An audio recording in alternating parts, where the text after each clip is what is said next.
You're old enough to start paying rent if you still want to live here. My brother's voice snapped through the air like a whip. My sister, standing beside him, folded her arms. You can't live off your little creative hobby forever, Carol. Time to grow up. Their words didn't just hurt, they branded me. Respect, they called it. But what they really meant was obedience. I stayed quiet. Sometimes silence hits harder than anger. My name is Carol Gracious. I'm 28 years old, a freelance digital designer who built her life out of Wi-Fi, coffee, and pure persistence. To the world, I create stories for brands. To my siblings, I was just a freeloading dreamer.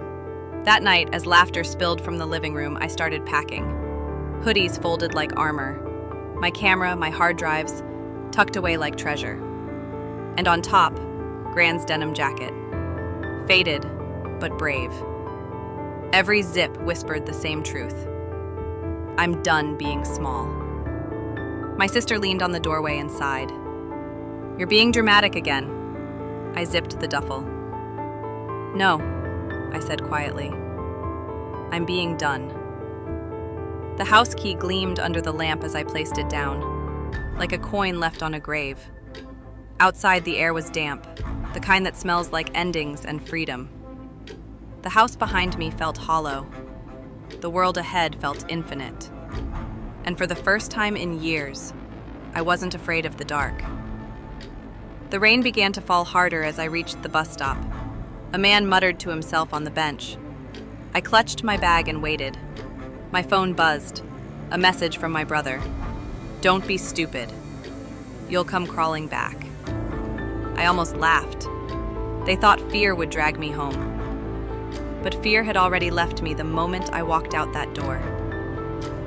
When the bus arrived, I climbed aboard, dropped the coins in, and sat near the back. The window reflected a soaked, tired face, but the eyes staring back were fierce. By the time I reached downtown, the city was alive with noise and neon. No apartment, no plan, just me, and the belief that I could start over. I found a small diner that glowed at the corner like hope.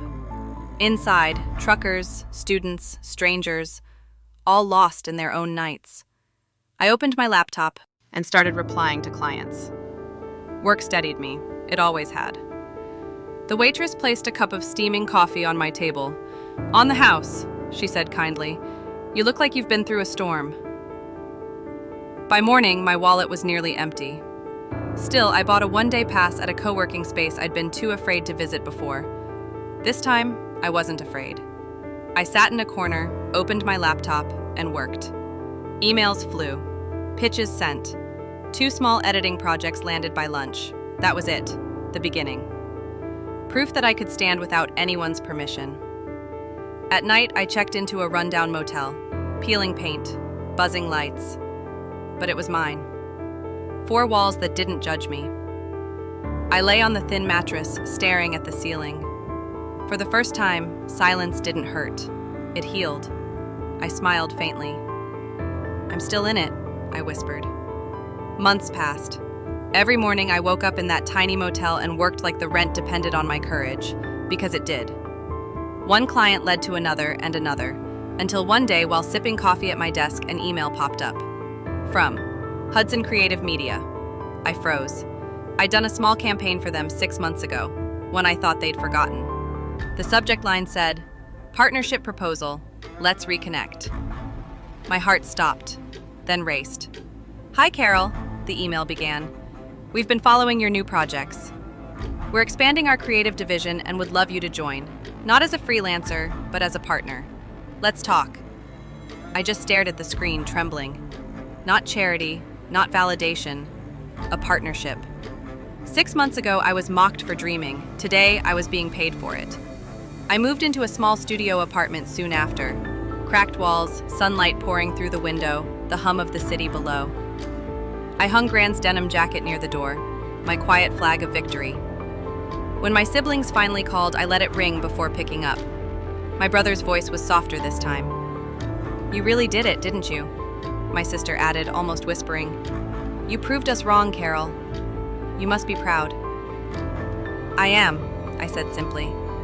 And for the first time, I don't need you to be. The silence that followed wasn't awkward. It was victory made quiet. Respect isn't handed to you. It's earned alone, built one brave choice at a time. And sometimes, the greatest revenge is simply succeeding in peace. Because once you stop begging to be seen, you finally become impossible to ignore.